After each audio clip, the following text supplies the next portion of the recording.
வணக்கம்.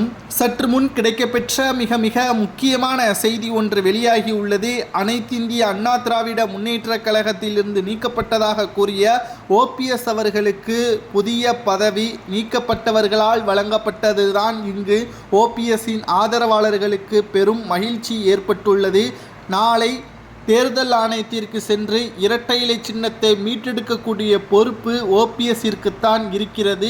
எடப்பாடி பழனிசாமியை நம்பினால் நடுத்தெருவில் தான் நிற்க வேண்டும் என்பது அதிமுகவின் தொண்டர்களுக்கு புரிந்துவிட்டது. நிர்வாகிகளுக்கும் முன்னாள் அமைச்சர்களுக்கும் தற்பொழுது உணர்ந்துவிட்டது என்றே கூறலாம். இந்த நிலையில்தான் OPS அவர்கள் அதிமுக இரட்டை இலை சின்னத்தை மீட்டெடுப்பதற்காக நாளை நீதிமன்றம் உத்தரவின் அடிப்படையில் தேர்தல் அலுவலகத்திற்கு சென்று அதிமுகவின் இரட்டை இலை சின்னத்தை பற்றியான தகவல்களையும், அதிமுகவில் எந்த ஒரு பிரச்சனையும் இல்லை, இரட்டை இலை சின்னம் எங்களிடம்தான் உள்ளது, எங்களுக்குள் எந்த ஒரு பிரச்சனைகளும் இல்லை, ஒற்றுமையாகத்தான் இருக்கிறோம் என்பதை OPS அவர்களும் எடப்பாடியும் தெரிவிக்க வேண்டும்.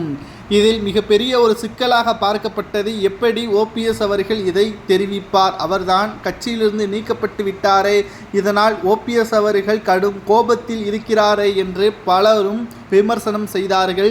இதற்குத்தான் OPS அவர்கள் செயற்குழு கூட்டத்தின் பொழுதே என்னை கட்சியில் இணைத்து விட்டதாக அறிவித்து விடுங்கள் என்று பேசியிருந்தார் செங்கோட்டையன் அவர்களிடம். செங்கோட்டையன் அவர்கள் எவ்வளவோ தலைமையிடம் பேசிய பொழுதும் எடப்பாடி மறுத்துவிட்டார்.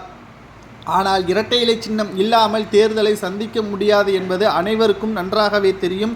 இதன் காரணமாக இன்று அவைத்தலைவர் எடப்பாடியை எதிர்த்து அதிமுகவில் OPS இணைந்துவிட்டார் என்றும் அவருக்கு புதிய பதவிகளும் அதிகாரங்களும் கொடுக்கப்படும் என்றும், இதனால் OPS அவர்கள் மீண்டும் அதிகாரத்துடன் அதிமுகவில் பயணிப்பார் என்ற தகவலும் வெளியாகி உள்ளது.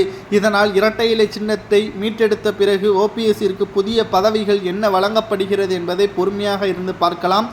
அதுபோல் எடப்பாடி பழனிசாமியின் பதவியும் பறிக்கப்படுவதற்கான வாய்ப்புகள் இருப்பதாகவும் தகவல்கள் வெளியாகியுள்ளது.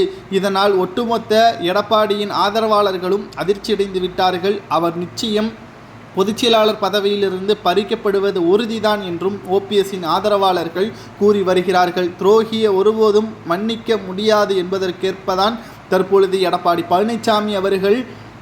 பழனிசாமி மற்றும் அவரது ஆதரவாளர்கள் கட்சியிலிருந்தும் பதவியிலிருந்தும் முழுமையாக நீக்கிவிடுவதற்கான ஏற்பாடுகளை OPS அவர்களிடம் கூறும் பொழுது, பதவியை மட்டும் பறித்தால் போதும், கட்சியிலிருந்து விலக்க வேண்டாம், அவரும் அதிமுகவிற்கு உதவி செய்திருக்கிறார், கட்சிக்காக உழைத்திருக்கிறார் என்பதை சுட்டிக்காட்டியுள்ளது சரியா.